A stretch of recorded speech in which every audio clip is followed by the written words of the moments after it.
Thanks for tuning in to another episode of Amazing Kitchen. Today we're making Katsu Sando. Katsu means cutlet.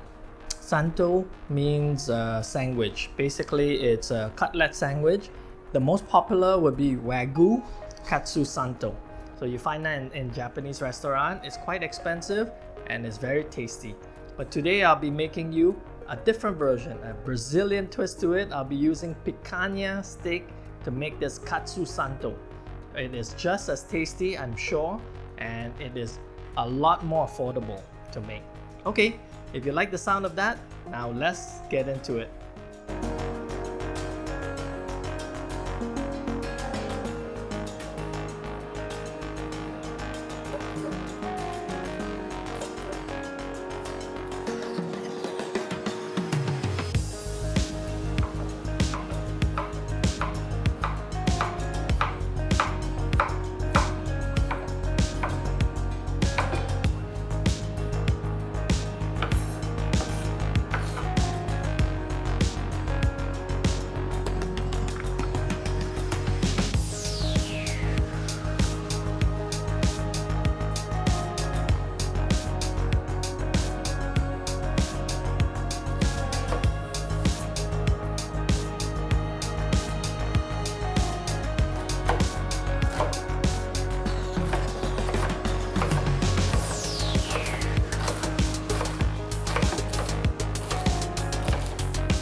Well, I hope that the sandwich impressed you and it is something that inspires you to try to make at home.